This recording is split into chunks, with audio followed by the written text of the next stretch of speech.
Fala, time, boa noite. Aliás, quase boa noite, né? Hoje aí a gente perdeu a melhor chance que a gente tinha de colocar de dar um tapa na cara da CBF do Flamengo.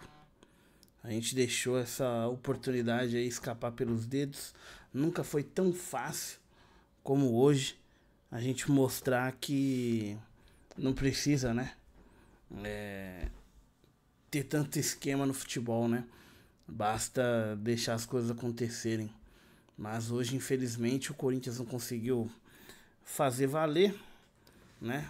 O Flamengo saiu aí com a classificação, não saiu vitorioso. Moralmente, continuam sendo uns merdas, né? Aliás, Flamengo, quem é Flamengo? A CBF. CBFLA voltou aí à sua normalidade, que é ser um time pequeno, né? Torcida pequena, terceirizada, todas essas coisas que vocês já sabem. Mas isso não exime o nosso time das críticas que eles merecem, né? Claro, eu coloquei aí a Thumb, né, um dos responsáveis pelo placar de hoje, mas é nítido que o Ramon ele tem 40% de toda a culpa aí do resultado, os outros 60% tá nas costas dos jogadores que talvez não entenderam que de fato seria uma guerra hoje, né? A guerra ela ficou muito entre os canais aí do time do povo, né? A torcida aí que fala sobre o Corinthians. Os jornalistas não, porque eles são muito corporativistas, então não tem como os caras comprarem briga com outros times. E aí a gente deixou escapar por entre os nossos dedos essa classificação num jogo fácil. Um time do Flamengo, mano, cara, longe de ser o Flamengo que já deu trabalho pra caramba, bateu na gente nos últimos anos aí. A gente deixou escapar, é muito frustrante. É claro que pra mim a importância continua e sempre foi o brasileiro, né? Quem acompanha o canal com um pouco mais de tempo, né? Sabe disso. Aliás, me perdoem. Quero agradecer aos novos inscritos. Pô, ganhamos 4 inscritos, né? Do último vídeo pra cá. Isso é muito bom. O YouTube não ajuda a gente, né? O YouTube ele não recomenda canais que estão no começo, a não ser que eu faça 180 vídeos por semana. E isso eu não consigo. É muito importante quando as pessoas interagem, seja nos comentários, seja através ali do likezão, porque isso acaba ajudando um pouquinho, né, na distribuição ali dos algoritmos. Mas eu quero agradecer de verdade a todos os inscritos aí que chegaram. Esse é um canal de torcedor para torcedor, né? Lembro sempre que eu tento manter aqui a minha humildade, né, mano? Eu não sou o dono da razão, nem o dono da verdade, em relação à escalação, essas coisas. Dou os meus palpites, mas não quero que ninguém leve esse palpite como se fosse uma verdade absoluta, né, mano? Eu não tenho nenhum curso de treinador, nada do tipo, é só uma visão, né? A gente tem uma visão bem limitada quando a gente assiste os jogos. A gente só tem a TV, a gente não tem informação do dia a dia, a gente não tem informação da pré-eleição, o que o técnico pediu para fazer e o que o cara não fez, que foi pedido. Mas uma coisa é clara, né? A postura do time em campo hoje, eu acredito que não foi o que o Ramon estava esperando. E aí você pode falar que ele escalou o time para começar o jogo mal, que depois ele fez substituições piores ainda. Mas eu lembro vocês também que o jogador que tá dentro de campo, se ele tá num dia mal, não interessa a tática que for. O problema é quando tá todo mundo num dia mal. Eu desafio vocês a achar o melhor em campo do Corinthians, seja no primeiro ou no segundo tempo. Eu desafio vocês a acharem quem foi o jogador mais lúcido no primeiro tempo. Vai ser bem difícil. Talvez na parte defensiva o Charles teve um comportamento um pouco melhor do que os demais. O Martinez, no começo do jogo, começou a marcar um pouco melhor. Errou menos passes do que no jogo passado, né? Romero estava mal, Yuri estava mal, Garro estava mal. Então, assim, você tem vários jogadores ali que não estavam bem em campo hoje, né? Já meio que parecia que seria um presságio pro resto do jogo, né? A mensagem que estava passando é que o Corinthians não ia apresentar nada de bom, né? No jogo de hoje. O Bidu, péssimo também. Ramalho tava meio desconexo no começo do jogo. O próprio Pedro Henrique não, Gustavo Henrique tava mais lento do que ele parece ser, né? Ele não é lento, mas no jogo hoje eu senti ele pesado. Não sei se foi depois que ele tomou uma pancada na cabeça.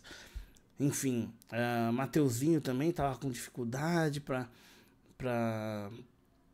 passar um pouco mais de segurança, né? Quando subia pro ataque ali para tentar apoiar.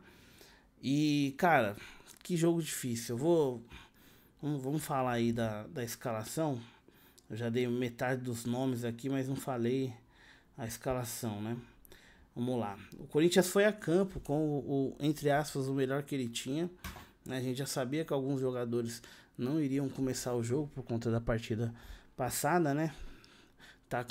O resultado foi elástico, mas em determinado momento estava 2-2. Então, quer dizer, o desgaste daquele jogo seria muito maior do que o normal, né? Então, o Corinthians foi a campo com Hugo Souza, Mateuzinho, Gustavo Henrique, André Ramalho e Bidu. Aqui já tem a primeira novidade em relação ao jogo passado, que é o Gustavo Henrique no lugar do Kaká. O Kaká também não entrou no segundo tempo, tá? Entrou o Félix Torres. Talvez o Kaká estivesse muito mal, ou o Ramon já estava tentando achar um substituto pro Kaká por conta da suspensão que ele tomou, né, pro Campeonato Brasileiro. Então tem isso também, questão de gerenciamento de elenco, coisa que só no meu canal você vai lembrar que tem isso, que o Ramon costuma fazer isso. Não quer dizer que tá certo, mas é aqui que vocês vão ver. Depois tem o Charles, o Martinez, Garro, Thales Magno, Romero e Yuri Alberto. E aí a gente já tem mais duas, né? Duas posições com jogadores que não estavam no jogo passado. Um é o Charles, que entrou no lugar do Bidon. O outro é o Thales, que entrou no lugar do Memphis, né? Acredito que tenha sido essa substituição à cabeça mesmo. E o Romero no lugar do Carilho, né? O Carilho ficou no banco.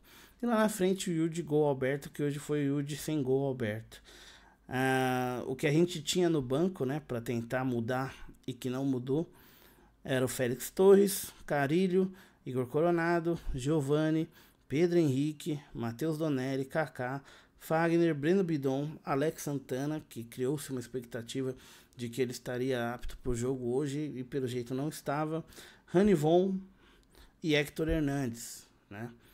Esse aí eu achei que seria uma opção e acabou não sendo, mas isso durante o jogo, né? No segundo tempo. Primeiro tempo, o Corinthians parecia que estava assim, no clima de guerra. O Corinthians começou tentando mais ali, os primeiros 5 minutos. O Corinthians tentou fazer uma marcação mais alta, né? Funcionou durante esse período, mas depois o Flamengo começou a buscar sempre um contra-ataque. Só que o Flamengo, por estar já ganhando de 1-0, né? Já tinha o placar da partida anterior. Ele não precisava se expor tanto.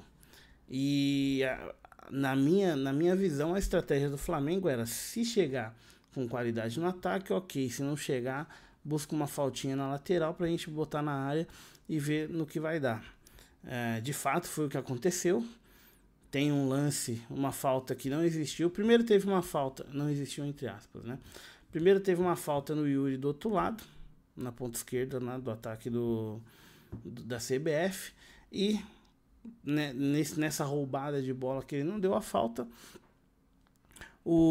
aliás, acho que foi no Thales, né?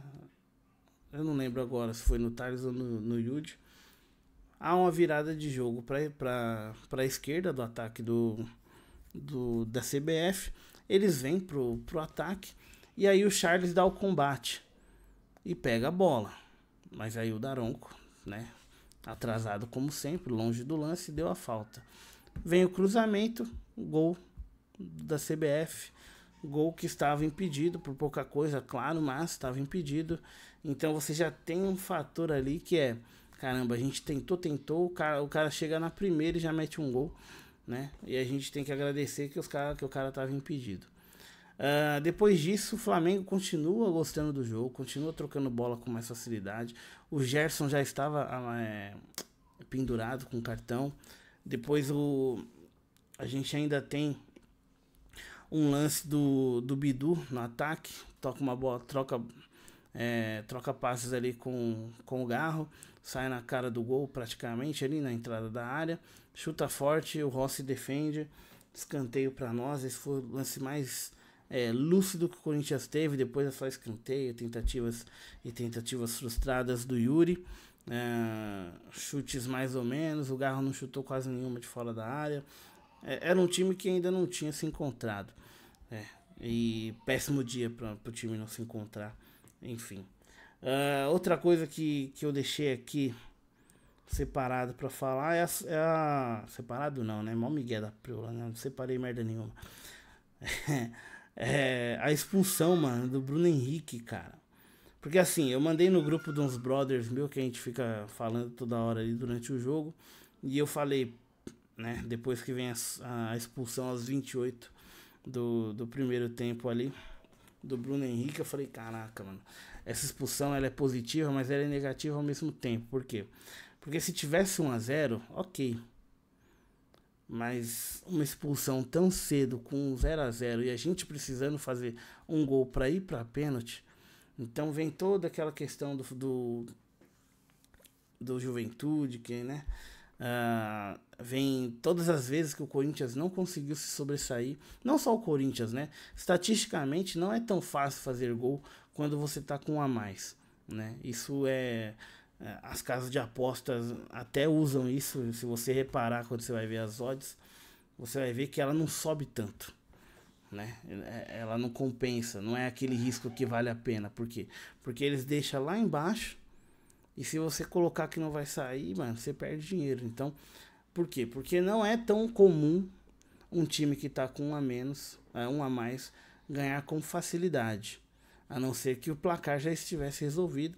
Ou você tem um fator, né, incomum, que seria um pênalti, uma cobrança de falta ali, saiu o gol. E aí, beleza, o outro time precisa sair, dependendo do resultado. Mas em Copas, isso não é algo normal, né? Claro que não exime o Corinthians de suas responsabilidades. O que eu tô falando é mais estatisticamente. Se você quiser procurar, dá um Google. Ou pergunta pro chat GPT, que tem muita gente com uma preguiça danada depois que o chat ficou disponível para todos. Depois vem uma substituição, sai o Gabigol e entra o Fabrício, né, aos 31, e o time fica mais recuado ainda. E aí continua com aquela mesma estratégia de ficar esperando o Corinthians e numa brecha, uma bola nas costas, tentar alguma coisa. Funcionou durante alguns minutos do primeiro tempo e no segundo também, né? Mas no primeiro tempo, em alguns momentos, saía alguém próximo do Hugo, né? Não com muita liberdade ou com muito espaço de fato para tentar uma finalização, mas sempre tinha uma bola nas costas de alguém ali a partir dessa expulsão, né? E dessas substituições aí. Beleza, vai o jogo acontece ali, você começa a ficar ansioso, né? Porque a bola não... o time do Corinthians não apresentava esperança em nenhum momento de que faria um gol, ou de que o gol sairia de uma forma natural, não parecia. Aí você tem o Yuri tentando cavar pênalti, o Garro tentando cavar pênalti, o Bidu tentando cavar pênalti, o Batman tentando cavar... Todo mundo que caía na área tentava alguma coisa no sentido de, pô, preciso chegar no gol e tem que ser com pênalti, tá ligado? Me pareceu muito essa postura, né? Eu comecei o vídeo falando da postura, e essa postura que foi me apresentada, eu ainda foco nela, porque no segundo tempo piora, tá? Beleza, primeiro tempo acaba, a gente baixa ali a adrenalina, uma a mais pra nós, pô, bota a bola no chão, vamos, né, vamos buscar ali pelo menos um gol, né, um gol levar pra pênalti, a gente tem um goleiro que pega pênalti, beleza. Só que eu vou voltar lá pro começo do jogo, né, muita gente não gostou dessa escalação, e claramente a gente queria algumas trocas no segundo tempo. Talvez alguém no lugar do Romero, outro alguém no lugar do Thales, que também não estava bom, não estava bem no jogo. Outro no lugar do Martins, porque já tinha tomado cartão, poderia ser expulso, e aí, né, azeda mais ainda o frango. Alguém no lugar do Gustavo Henrique, aliás, Martins não, né, o Gustavo Henrique tinha tomado cartão. E aí você fica, caramba, mano, eu já vou ter que gastar 3 substituições, porque um tá mal tecnicamente, aliás, 2, né, no caso o Thales e o Romero, estão mal tecnicamente e um tá pendurado, né, para um jogo que a gente não pode vacilar. E, inclusive o Gustavo Henrique toma esse cartão num contra-ataque, ele tem que fazer uma falta no Rascaeta, quase chegando na área. Então, sim, né, não pode vacilar. A gente poderia perder ele se fosse em outro momento também.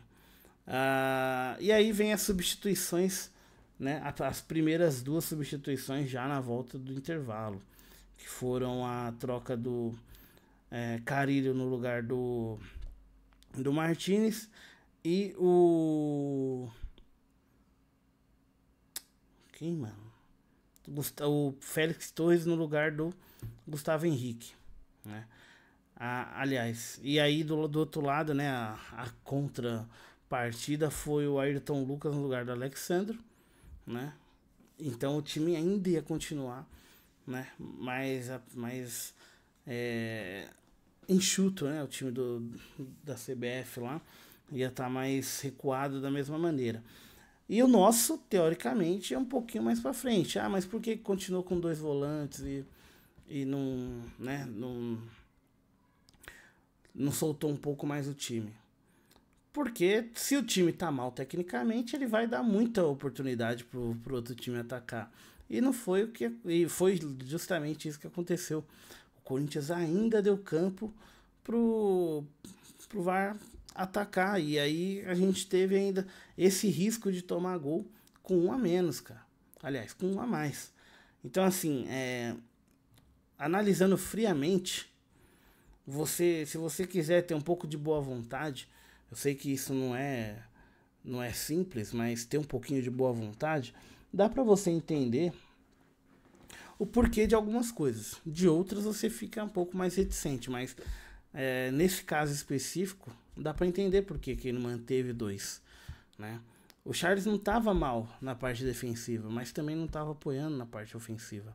O Martínez não estava mal na parte defensiva, mas não estava apoiando. E o Corinthians precisava ir para frente, né? Então você tem 2 problemas. E o cérebro do time não estava rendendo praticamente nada. Pode ser cansaço, pode ser fadiga mental, enfim, qualquer coisa a gente pode se ancorar ali para tentar entender o porquê que o Garro tá tão mal, né, nesses últimos jogos. No último ele fez gol, mas por que ele tá tão menos participativo na parte ofensiva, que é a parte que a gente espera muito mais dele. Na briga, na luta, ele continua sendo o mesmo, né, um argentino original, né, de quem a gente espera muito. E claro, muita gente esperava, né, o Garro, né, o time do Corinthians ali um pouco mais, me fugiu a palavra, eu queria usar uma palavra um pouco mais, talvez um time mais aguerrido, né? Um time que de fato estivesse entendendo que hoje era guerra, e não foi o que pareceu, né? Lembrando, somente nos 5 primeiros minutos do primeiro tempo, nunca mais. Dali pra frente parecia um jogo normal, parecia um jogo do Brasileiro, com o Corinthians não brigando por nada, nem pra não cair, nem pra ir pra Liberta, não brigando por nada. E aí muitos também já queriam que o Coronado entrasse no lugar do Garro em algum momento. E aí eu volto para aquela situação que eu comentei. Quando o time não está bem tecnicamente, né, o jogador não está bem tecnicamente, não importa a formação, não importa o que a gente está enxergando. Ah, ele entrou com dois volantes, com três atacantes. Porque a formação ela é só o método, né? Mas o jogador em campo é quem executa. Se o cara tá executando tudo errado, não interessa a formação. E eu posso ilustrar isso com as substituições, né? Muitos vão falar que foram substituições erradas. Por quê? Porque quem entrou não resolveu, certo? O brasileiro ele tem dois neurônios, né? O a favor e o contra. Então, se funciona, ok. Se não funciona, desoquei. Então, claro, quem que entrou? Giovani no lugar do Mateuzinho. Mateuzinho, né, tomou uma pancada na cabeça, tá meio cansado também. Enfim, jogou bastante no último jogo. Entrou depois o Coronado no lugar do Charles. Isso aos 68, né? Uns 10 minutinhos, não, 20 minutos do segundo tempo. Já entrou esses dois. O Giovani entrou mal pra caramba, mas depois melhora um pouco. O Coronado não encosta na bola direito. Até uns 7 minutos mais ou menos de jogo ali. E não encosta, não consegue fazer nada.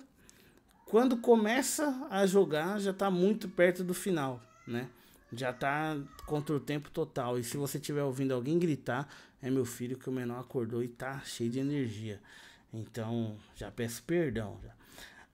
E depois entra já 5 minutinhos depois que o Thales já não aguenta mais nem correr pro ataque, nem correr pra defesa. Não consegue, não tem mais explosão nenhuma. Aí entra o Pedro Henrique, que em alguns meses todo mundo pediu o Pedro Henrique no lugar do Romero, ou do Yuri, ou de qualquer um que tava no ataque, porque eram outros ares naquele momento. E mesmo assim, o time não consegue fazer nada. O Pedro Henrique tem uma chance impedido, joga por cima do gol. Depois chuta mal. Depois o Yuri chuta uma mal, depois uma boa de esquerda. E parece que parou por aí. Esses foram os últimos, né, lances ali, até começar o abafa, né? O abafa vem ali aos 38 do segundo tempo, que aí é o tudo ou nada, né? A gente tem mais uma substituição, se eu não me engano. Não tem mais. A última foi a do Pedro Henrique. Dali pra frente não tinha mais o que fazer, né? Era o que tava em campo. É você esperar uma cobrança de falta do Garro, uma cobrança de falta do Coronado, um chute de fora da área, que não veio de nenhum dos dois. Nenhum dos dois que tem o melhor passe, o melhor chute, conseguiram dar os melhores passes, os melhores chutes. O Coronado ainda tenta dar uma enfiada de bola pro Pedro Henrique, que não chega a tempo, né? Ele sai um pouquinho mais atrasado e o Rossi estava ligado nesse lance. Então essa foi a única apresentação do Coronado nesse jogo que todo mundo pediu o Coronado, né? Vocês sabem, eu sou fanboy do Coronado e do Yudi, eu defendo os dois sempre, mas hoje as substituições entraram mal também, né? O Carilho entrou mal em campo também. O Coronado ainda coloca uma bola na cabeça acho que foi do Bidu, não sei, alguém cruzou pro meio, depois o Yuri tenta de cabeça e ela passa, né, muito longe do gol e o Romero não consegue alcançar. Mas algumas questões ali que você pode questionar, eu questiono, por que manteve o Romero? O Romero tava mal em campo. Pô, o Romero tá mal, tira. Porque se o fulano tá mal, tira também, mano. É assim, esse preciosismo de talvez às vezes não perder o elenco, né, num momento igual esse, ficar dando moral toda hora, às vezes pode prejudicar também, né? Eu ainda não vi a coletiva, claro que eu vou ver depois, porque eu gosto de ver coletiva, porque eu gosto de entender o porquê de algumas coisas, e se os jornalistas fizerem as perguntas certas, a gente consegue tirar alguma informação relevante, porque, né, às vezes o jornalista não quer tirar nenhuma informação, ele só quer gerar algum engajamento aí para ele, para que depois ele seja chamado de a voz da fiel em algum momento. Mas, de modo geral, Eu continuo com a minha opinião de 40% culpa do Ramon e seu filho e 60% dos jogadores. Porque a postura dentro de campo ela é maior do que o que você faz fora. Você quer um exemplo claro disso? O time da CBF quando demitiu, quando estava jogando com o Tite e quando o Tite foi demitido. 3 dias de treino do Felipe Luiz. Os caras amassaram no jogo seguinte. Amassaram. Arrebentaram. Todo mundo mudou. Isso é postura. Quer dizer que não teve tempo do Felipe Luiz colocar esquema tático em campo. Foi simplesmente postura. E é essa postura que eu digo que faltou no jogo de hoje. O clima tava propício, não tava calor pra caramba, não tava chovendo, a torcida tava em peso, teve mosaico, teve alegria, teve amor, teve tudo, irmão. Mas dentro de campo faltou, né? Um pouquinho mais de concentração, um pouquinho mais de vontade para alguns lances, sei lá, um pouquinho mais de conversa, vamos cobrar. Durante vários momentos ali, o Garro pedindo pros caras virem pra frente, pra, né, avançar o bloco ali, avançar as linhas pra tentar, né, forçar um erro, funcionava, mas, mano, os caras demoravam uma vida pra chegar, né? Primeiro tempo, vixe, os caras não aguentavam, parecia que tava todo mundo pesado, feijoada, tá ligado? Deram a vida na feijoada ontem e esqueceram que tinha jogo hoje. Então, assim, esse tipo de comportamento não pode ter, porque a gente teve a chance de colocar os caras da CBF pra mamar, tá ligado?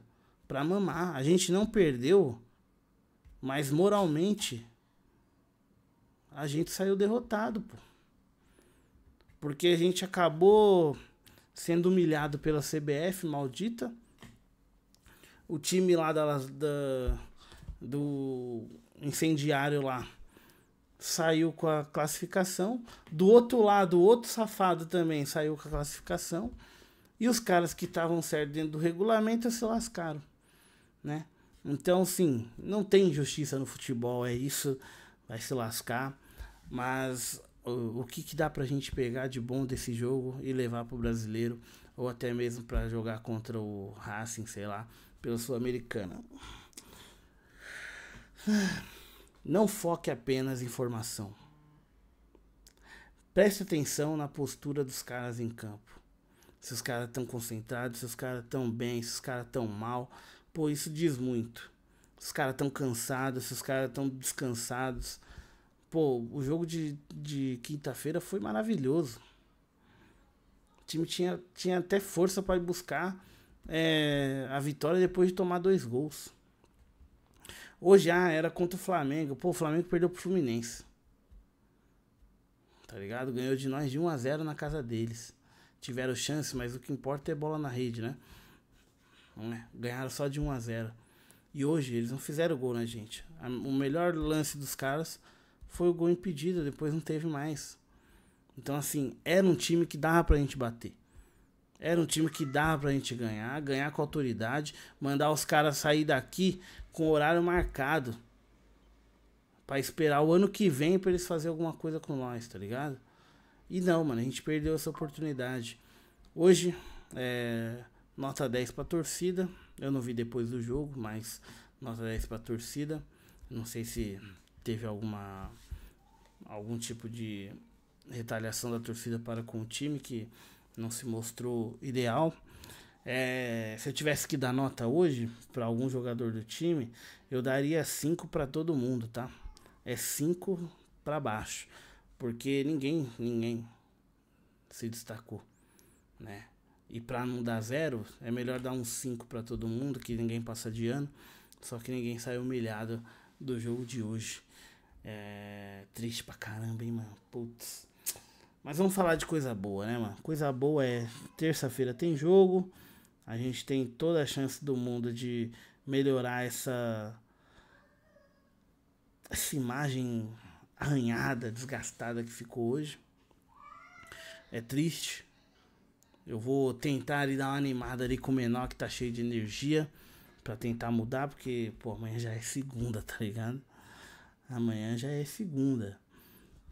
E aí, mano, é onde dói de verdade, né, mano? Você tem que trampar, você tem cliente para atender, se tem chamado para fechar, tela preta para ver, se tem um monte de coisa para fazer e o Corinthians não vai me ajudar nesse ponto.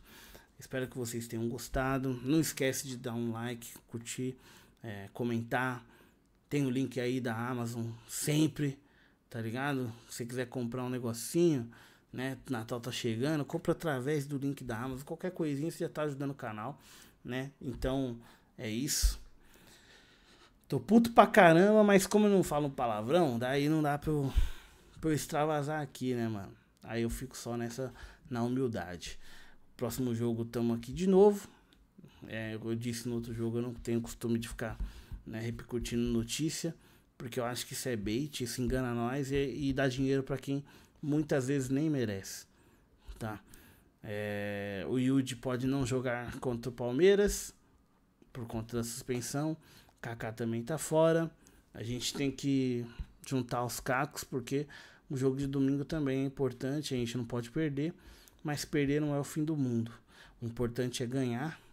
Aliás, o importante é empatar, e ganhar seria maravilhoso, porque daí a gente sobe nas projeções, né?